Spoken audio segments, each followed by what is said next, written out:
Out of, I think it's about 300 songs that John and I wrote together, we never had a dry session. Paul McCartney doesn't look back with regret. He doesn't rank his memories or cling to the past.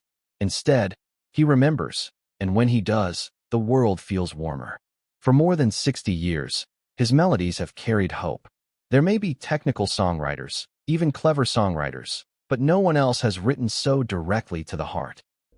In Penny Lane there is a barber showing photographs of every head he's had the pleasure to know. McCartney has always had that gift, the ability to turn simple words into forever.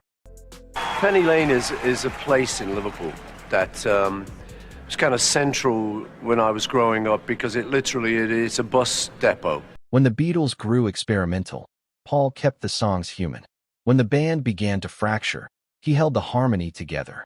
And when it ended, he never stopped believing in the power of what they had built. For him, the music was always bigger than the drama.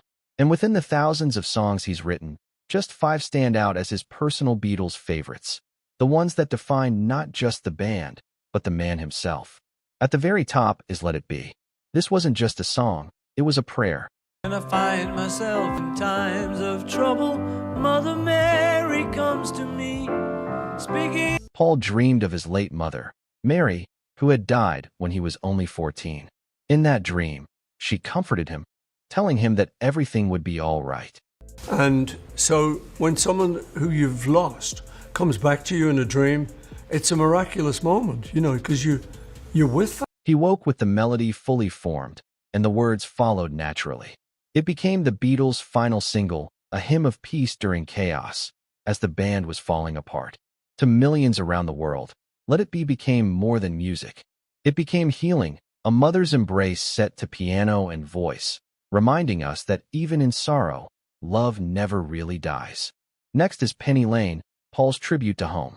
It wasn't about fame, but about childhood. In Penny Lane there is a barber showing photographs of every head he's had the pleasure. Every lyric was a real memory. The barber shop, the bus depot, the characters he saw growing up in Liverpool. For Paul, this wasn't just nostalgia, it was a time machine. He painted his youth with melodies so vivid that listeners everywhere could imagine their own hometowns. Penny Lane reminds us that growing up doesn't mean forgetting where you came from. Sometimes the best way forward is by looking back with love. Then there's Yesterday.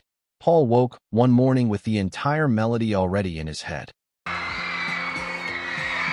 Yesterday, all my troubles seem so far. At first, he thought he had stolen it. It was that perfect. Too intimate for the rest of the band. Paul recorded it alone with a string quartet, creating one of the most covered songs in history. Yesterday is about regret, loss, and longing. It proves that the songs we fear sharing, the ones born from our most vulnerable places, often become the ones the world needs most. Another favorite is A Day in the Life. A crowd of people stood and stared. What started as 2 separate song fragments, one from John, one from Paul, became something revolutionary when combined. John's haunting verses about tragedy collided with Paul's bright, everyday scenes of routine life. The chaos of the orchestral crescendo tied it all together, creating one of the Beatles' boldest statements. For Paul, this track represents the magic of collaboration, how 4 very different voices could come together to create something larger than themselves. Finally, there's Here Comes the Sun. Though written by George Harrison, Paul always considered it one of his favorites. George captured pure joy in those simple lyrics and melodies. Created during a break from the band's tensions, it became a song that radiated light when everything else felt dark. Paul recognized it as George's masterpiece, a song that proved even the simplest moments can bring the deepest comfort. For McCartney, these 5 songs represent his soul, faith, home, honesty, collaboration, and hope.